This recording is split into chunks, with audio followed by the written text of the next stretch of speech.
সবাইকে আমন্ত্রণ জানাচ্ছি চ্যানেল 24 এর নিয়মিত আয়োজন হেলথ ফর লাইফ অনুষ্ঠানে powered by team pharmaceuticals limited এবং সাথে আছি আমি ডাক্তার অর্থি চক্রিফ। দর্শক, প্রায় প্রত্যেকটি ব্যক্তি তার জীবদ্দশায় কোনো না কোনো সময় ব্যথার যন্ত্রণায় ভোগেন। তবে এই ব্যথা নিয়ে আমরা কতখানি শঙ্কিত? আমরা হরহামেশাই দিনের পর দিন ব্যথানাশক নানা ওষুধ খেয়ে যাচ্ছি, তবে ব্যথা রোধে কোনো সুনির্দিষ্ট চিকিৎসকের শরণাপন্ন হচ্ছে না। দর্শক, এই ব্যথাই হতে পারে আপনার কোনো বড় রোগের বহিঃপ্রকাশ। আজ কথা বলবো এই গুরুত্বপূর্ণ বিষয়টি নিয়ে, এবং এ বিষয়ে বিস্তারিত আলোচনায় আজ স্টুডিওতে আমাদের সাথে উপস্থিত আছেন অধ্যাপক ডাক্তার AKM সালেক, যিনি চেয়ারম্যান ফিজিক্যাল মেডিসিন এবং রিহ্যাবিলিটেশন বিভাগ, বঙ্গবন্ধু শেখ মুজিব মেডিকেল বিশ্ববিদ্যালয়। স্যার, স্বাগত আমাদের আজকের আয়োজনে। আপনাদেরকে সব ধন্যবাদ। স্যার, সারা দেশে অসংখ্য ব্যক্তি বিভিন্ন কারণে ব্যথায় ভুগছেন, তবে যার মাঝে উল্লেখযোগ্য একটি ব্যাধি অস্টিওপোরোসিস কিংবা হাড় ক্ষয় রোগ। একটু জানতে চাই যে কি কারণে একজন ব্যক্তির হাড় ক্ষয়ে যেতে পারে? আসলে দেখেন, আমাদের জনগোষ্ঠীর অর্ধেকই নারী, এবং এই অস্টিওপোরোসিস এই রোগটা যেহেতু মহিলাদেরকে বেশি আক্রান্ত করে, বয়সভেদে পুরুষদেরও করে, কিন্তু সেই জন্য আমাদের এটা খুব জানা প্রয়োজন। এবং এইকে একজন নারীর বা পুরুষের তার জীবনের বিভিন্ন স্তরের সাথে অঙ্গাঙ্গিভাবে জড়িত। আমরা জানি যে মানুষের শরীরের গঠনের বৃদ্ধি 17 থেকে 18 বছর বয়সের ভিতরে শেষ হয়ে যায়।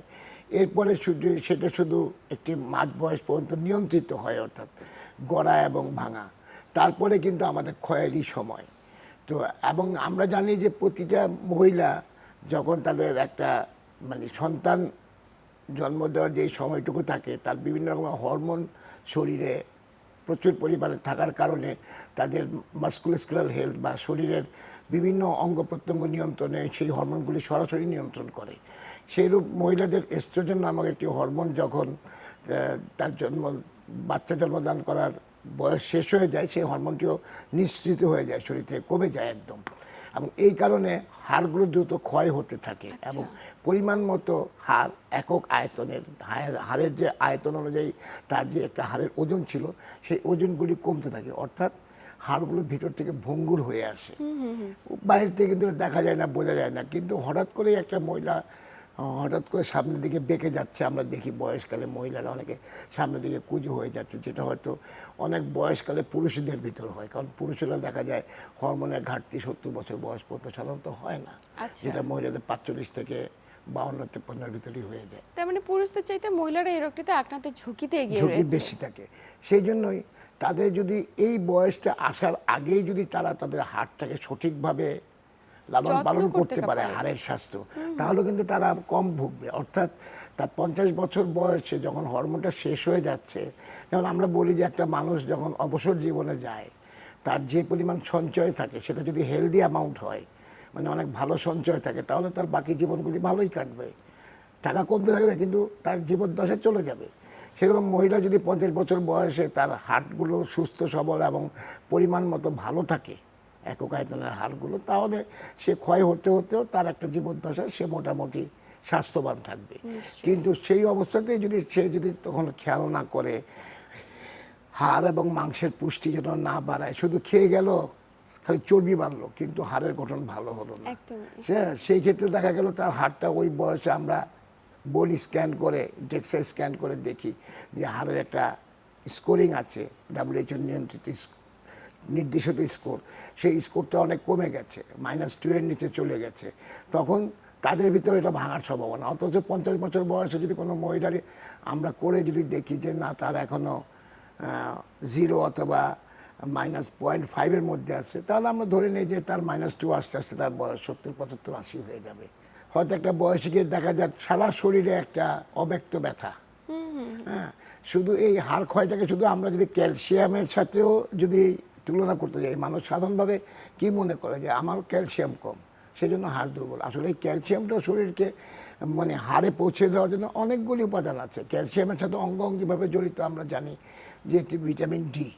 আচ্ছা, ভিটামিন ডি আমাদের খাদ্য থেকে, আমাদের ভিটামিন ডির যে পূর্বসূরি, প্রিকারসার বলি, সেটা প্রচুর পরিমাণে আমাদের শরীরে আসে।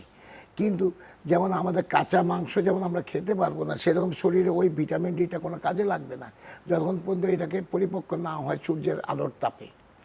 এবং সূর্যের একটা নির্দিষ্ট সময়ে দিনের একটা নির্দিষ্ট ভাগে সূর্যের যে তাপ থাকে, আমরা আল্ট্রাভায়োলেট ইন্ডেক্স দিয়ে সেটাকে ব্যাখ্যা করি। সেই ইন্ডেক্সে একটা নির্দিষ্ট মাত্রায় যখন থাকে, বিশেষ করে মাঝ দুপুরের রোদটা, সেই রোদের সময় প্রত্যেকটা মহিলা বা পুরুষকে শরীরের মানে শুধুমাত্র 15% থেকে 18% খোলা চামড়ায় সেই রোদটা লাগতে দিতে হবে মাত্র 20 মিনিট।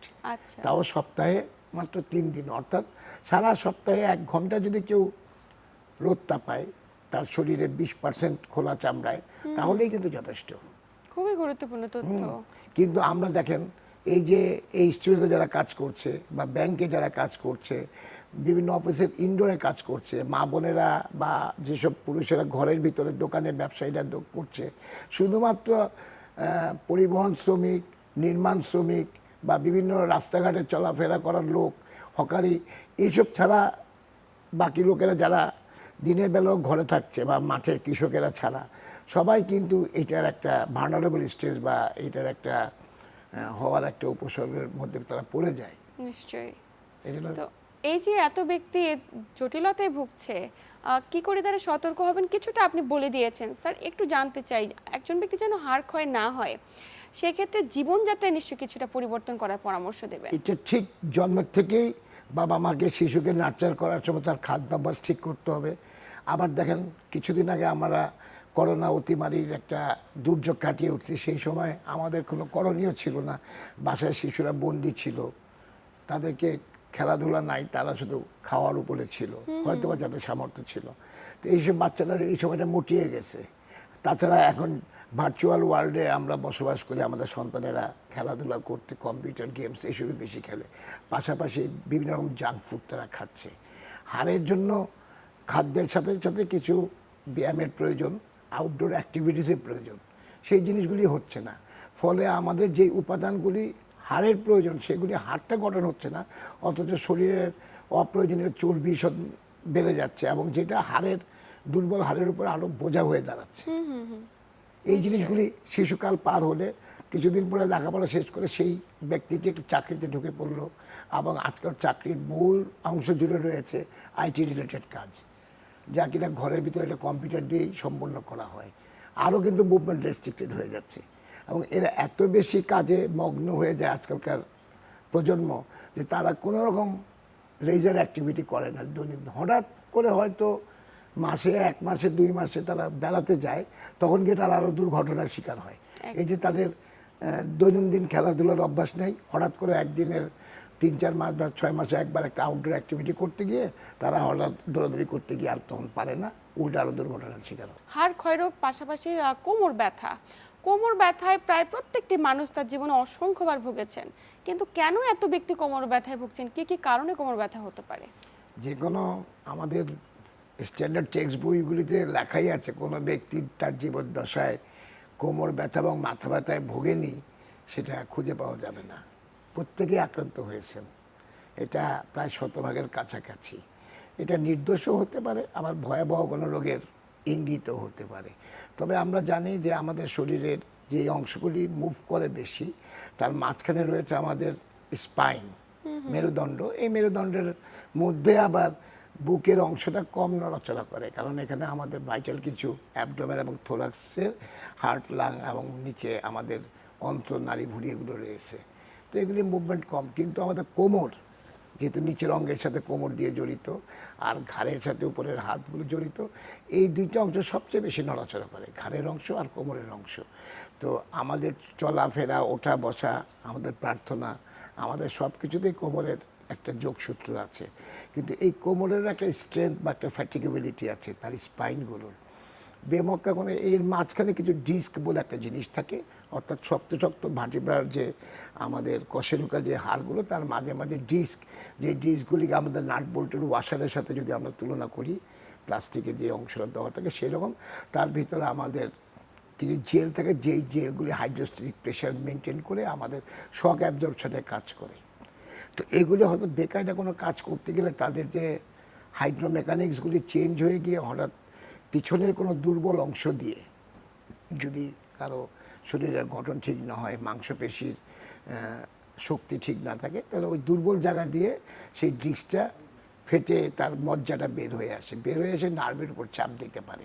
এটাকে আমরা কথ্য ভাষায় প্রায় শুনি আমার একটা স্লিপ ডিস্ক অথবা পিএলআইডি, আমরা ডাক্তারি ভাষায় বলি পোস্টোল্যাটারাল ইন্টারভার্টিব্রাল ডিস্ক, যেটা পোলাপস ইন্টারভার্টিব্রাল ডিস্ক, সেটা মজ্জা বের হয়ে এসে পিছন দিকে যে স্নায়ুগুলি নেমেছে আমাদের বিভিন্ন হাত পায়ে চালানোর জন্য, সেগুলোর কোনো একটা রুটকে ব্লক করে দিচ্ছে। সেই জন্যই তখন ওর মোটর পেইনটা তীব্রভাবে, যেই জায়গায় নার্ভটা সাপ্লাই দেওয়ার কথা, হয়তো বুড়ো আঙ্গুলের নার্ভটা এখান থেকে তো বুড়ো আঙ্গুল পর্যন্ত গেছে, L5/S1, এই নার্ভগুলির রুটে চাপ দিলে পায়ের পাতা পর্যন্ত ব্যথাটা নামতে পারে। অথচ দুর্ঘটনা কিন্তু ঘটেছে আপনার কোমরে, রোগী সিমটম নিয়ে এসছে পায়ের। একদমই, মানে এটির সাথে পুরো পায়ের পুরো নার্ভের একটা কানেকশন সবগুলি, রয়েছে। যেমন ঘাড়ে কিছু হলে হাত পর্যন্ত আসতে পারে, পা পর্যন্ত যায়, সেরকম কোমরে যদি কিছু হয় পা পর্যন্ত যেতে পারে। নিশ্চয়ই স্যার, অনেক ক্ষেত্রে দেখা যায় রাতের বেলা ঘুমাতে গিয়েছে কিন্তু সকালবেলা তীব্র যন্ত্রণায় কোমর ব্যথায় ঘুম থেকে উঠতে পারছে না, পাশ ফিরতে পারছে না, এটা কি কারণে হতে পারে? এটা অনেক সময় হয়তো এই যে বললাম যে এই কাহিনীটা, সেটারই হয়তো 3-4 দিন আগে এরকম কোনো হ্যাভি ওয়ার্ক করেছে, হয়তো তার সেই দিন সিমটমটা শুরু হয়েছে, আচ্ছা। এটা একটা হতে পারে।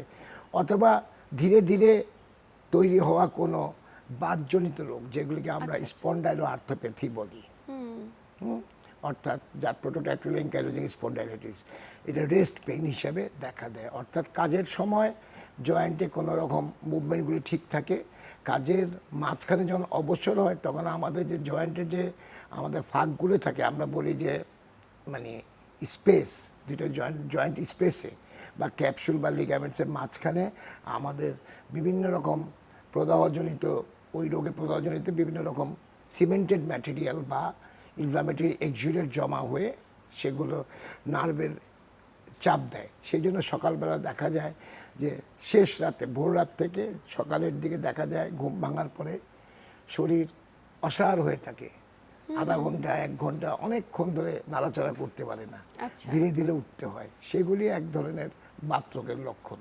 আচ্ছা, তো এই যে বাতরোগগুলো, এগুলো কি নিয়ন্ত্রণযোগ্য নাকি নিরাময়যোগ্য?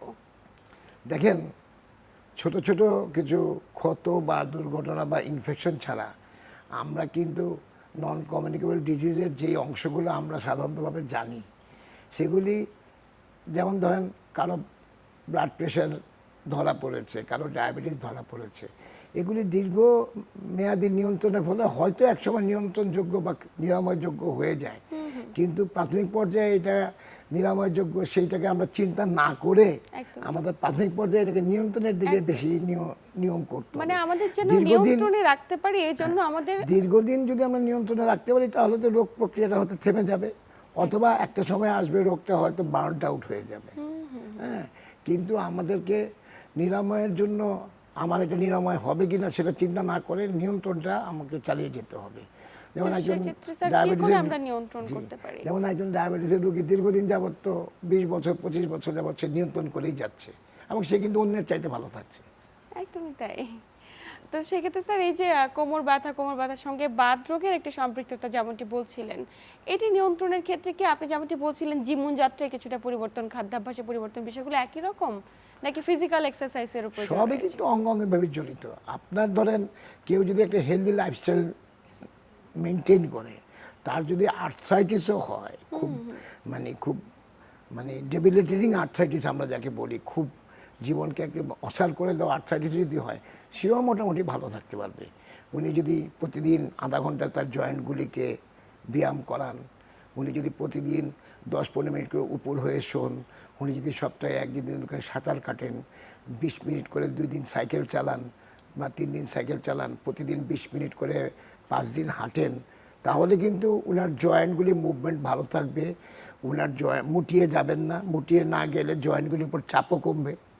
আপনার ধরেন শরীরের ওজন বেড়ে গেল, তাহলে থাইয়ের ওজন বাড়লে নিয়ের উপর চাপ পড়বে, আপনার ঘাড়ের ওজন বাড়লে এই জয়েন্টগুলির উপর চাপ পড়বে, প্রত্যেকটা তো জয়েন্টের উপরেই চাপ দেয়। সুতরাং আপনার যদি হালকা পাতলা থাকেন, আপনার জয়েন্টগুলো মুভমেন্ট করতে সুবিধা হবে। আপনি যদি সাঁতার কাটেন, শরীরের সবগুলি জয়েন্ট এবং সবগুলি মাসেল, সাঁতার এমন একটি ব্যায়াম যখন শরীরের সমস্ত জয়েন্ট, সমস্ত মাসেল একসাথে কাজ করে। আচ্ছা, মানে কোনো মাসেল তখন অলস থাকতে পারে না, আপনাকে ভাসিয়ে রাখার জন্য সবগুলি মাসেল, চোখের, কানের এবং পেশির সব পেশি একসাথে তখন অ্যালার্ট থাকে। তার মানে এই ধরনের জটিলতা রোধে সাঁতার কাটানোটা বা সাঁতার শিক্ষাটা খুবই ভালো। গুরুত্বপূর্ণ। সাঁতারটা এমনি ফিটনেসের জন্য সর্বোপরি ভালো। সাঁতার এবং হাঁটার কম্বিনেশন যদি কোনো ব্যক্তি অর্জন করতে পারে, বা হাঁটার পরিবর্তে কেউ কত ভালো সুযোগ পাচ্ছে না, বাসায় সাইক্লিং করে, এই তিনটার কম্বিনেশন করতে পারলে তো তার লাইফস্টাইল খুবই স্মুথ। এবং যারা সাঁতার ভালো কাটেন তাদেরকে আমরা খুব বেশি ফুড রেস্ট্রিকশন দিই না। তো স্যার, আমরা আলোচনার একদম শেষ প্রান্তে চলে এসেছি। অসংখ্য গুরুত্বপূর্ণ তথ্য দিলেন। একটু জানতে চাই, যে সমস্ত ব্যক্তি মাসেল কিংবা জয়েন্ট ব্যথায় ভুগছেন, আমরা তো অনেক পরামর্শ পেলাম, তাদের উদ্দেশ্যে ছোট্ট করে আপনার কি বলার রয়েছে? আসলে দেখেন যে আমাদের এই যে রোগগুলো, মাস্কুলোস্কেলেটাল ডিজিজ, এটা পা থেকে মাথা পর্যন্ত আমাদের সব জয়েন্টকে আক্রান্ত করে। তবে আমাদের লিম্বসগুলোকে বেশি করে, স্পাইনকে বেশি করে, এবং আমাদের প্রত্যেকটা জিনিসের সাথে রোগ, দীর্ঘমেয়াদী রোগ মানুষকে বিষণ্ণ করে, আবার কোনো কারণে বিষণ্ণ মানুষের মাঝে রোগটাও বৃদ্ধি পায় বেশি। এই দুটা ভাইস ভার্সা, আমরা বলি একে অপরের পরিপূরক। এই জন্য কোনো এক জায়গায় আপনাকে ব্রেকিং দ্য চেইন আর কি, আপনাকে কোনো এক জায়গায় আঘাত হানতে হবে। এই যে একটা চক্রাকারে সাইকেল চলে, যে রোগ থেকে বিষণ্ণতা, বিষণ্ণতা থেকে রোগ, এর কোনো এক জায়গায় আপনাকে আঘাত করতে হবে সাহসী হয়ে।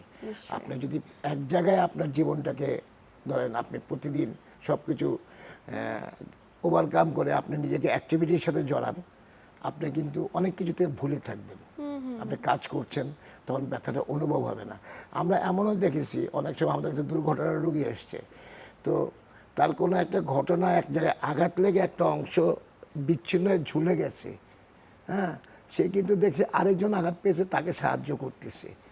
অনেকক্ষণ পরে সে যখন নিজের দিকে তাকালো, তখন কিন্তু সে ওইটা দেখেছে, তখন নিজে আবার প্রায় অজ্ঞান হয়ে গেল। তো এরকম যে আমার মনোযোগটাকে যদি আমি ডেভিয়েট করে কোনোভাবে আমার অন্য কাজে দিতে পারি, তাহলেও কিন্তু আমার এইটার অবশ্যই একটা ইমপ্লিকেশন আছে। সেই সাথে আমাদের বর্তমান যুগে মেডিকেল সায়েন্সের অ্যাডভান্সমেন্টের সাথে, ফার্মাকোপি অ্যাডভান্সমেন্টের সাথে অনেক নতুন নতুন নিরাপদ ওষুধ এসছে এই বাত ব্যথার চিকিৎসায়। সেটা অবশ্যই বিশেষজ্ঞ বা এই রোগ যারা চিকিৎসা করেন তাদের নির্দেশনায় গ্রহণ করতে হবে, নিজের থেকে খাওয়া যাবে না। আমরা শুধুমাত্র এই যে আমাদের যে একটা প্রবণতা, কিছু হলেই আমরা ফার্মেসিতে গিয়ে ওষুধ খাই, এটার থেকে দূরে আসতে হবে। আমরা বাসায় সবাই নিজেরা চিকিৎসা করি নিজেদের, এবং এইসবেও বাদ দিতে হবে। শুধুমাত্র over the counter drug, paracetamol এই জাতীয় ওষুধ ব্যথার ক্ষেত্রে আমরা নিজেরা প্রথম একদিন দুদিন সেবন করতে পারি। তাতে যদি আমাদের কোনো ভালো উপকার না হয়, আমরা সাধারণ আমাদের একজন রেজিস্টার্ড গ্র্যাজুয়েটের কাছে, চিকিৎসক গ্র্যাজুয়েটের কাছে যাব, উনি তাকে চিকিৎসা করে হয়তো নির্দেশনা দিবেন, অথবা উনি যদি মনে করেন উপরে আরো কোনো বিশেষায়িত বিশেষজ্ঞের কাছে রেফার করবেন। নিশ্চয়ই আমরা যদি নিজেরা একটু সচেতন হতে পারি, হয়তো বা এই ধরনের জটিলতাগুলো অনেকাংশে কমিয়ে আনা সম্ভব। আপনাকে আন্তরিক ধন্যবাদ। আপনাদেরকে ধন্যবাদ, দর্শক শ্রোতা সবাইকে ধন্যবাদ। আচ্ছা, আরেকবার বলি, কথাটা রিপিট হয়ে গেছে তো স্যার, আপনাকে আন্তরিক ধন্যবাদ। আপনাদের সবাইকে ধন্যবাদ। ধন্যবাদ দর্শক শ্রোতা, চ্যানেল 24 সর্বোপরি প্রোগ্রাম যাদের সহায়তা হচ্ছে তাদের সবাইকে। প্রিয় দর্শক, এই ছিল আমাদের আজকের আয়োজন। এতক্ষণ সাথে থেকে আমাদের আয়োজন দেখার জন্য সবাইকে আন্তরিক ধন্যবাদ। দেখা হবে আগামী সপ্তাহে ঠিক একই সময়ে নতুন কোন আলোচনায়। ততক্ষণ পর্যন্ত সবাই ভালো থাকুন, সুস্থ থাকুন এবং চ্যানেল 24 এর সাথেই থাকুন।